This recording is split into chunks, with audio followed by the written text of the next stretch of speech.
None of us gets to choose the circumstances of our birth or our upbringing, but at a certain point, we start to be able to choose who we want to trust and connect with. There's that intuitive voice that wakes up when there's a person that you can really connect with on a deeper level. That's your chosen family. And you have to believe them when they tell you good stories about yourself. As a survivor of very, very severe childhood sexual abuse and physical abuse and psychological abuse, I was raised by a white supremacist man from a sundown town in Indiana. You know, he was taught his whole life that someone who looks like me isn't fully human. And he was abused by his family. And I believe that that kind of bigotry, indoctrinating children with that's a form of abuse. And that impairs that child's ability to form empathy.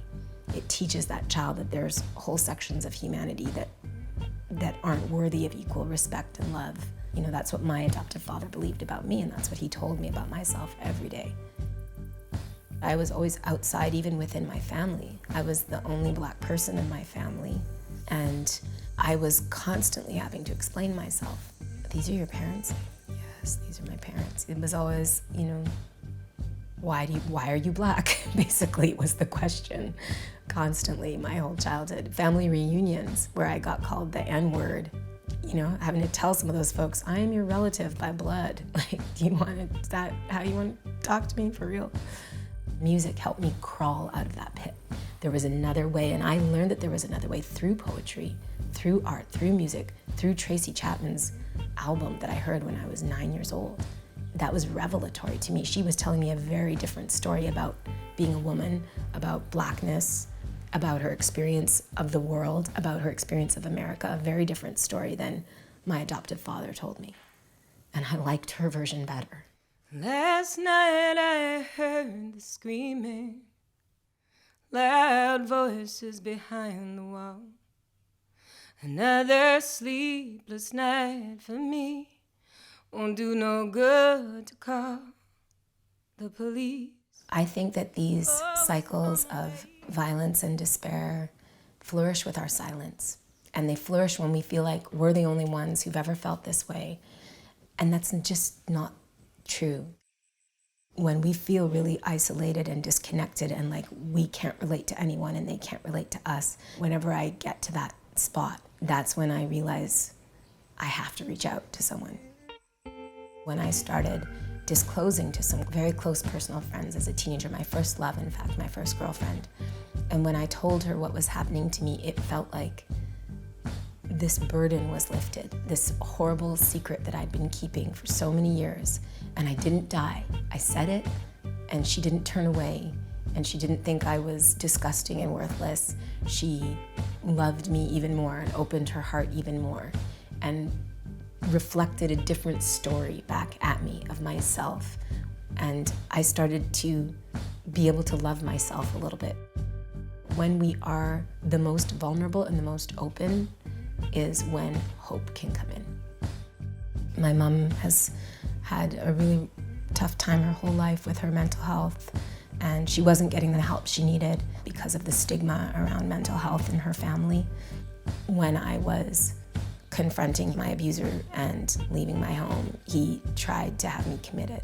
I was terrified of the notion of therapy because I had been gaslit for so many years by my abuser, and I was terrified of being called crazy. For me, music saved my life. Quite literally, it saved my life. That record, Outside Child, is like trying to sing a roadmap of how I got out. And I'm having to go back really deeply into that most painful part of my life.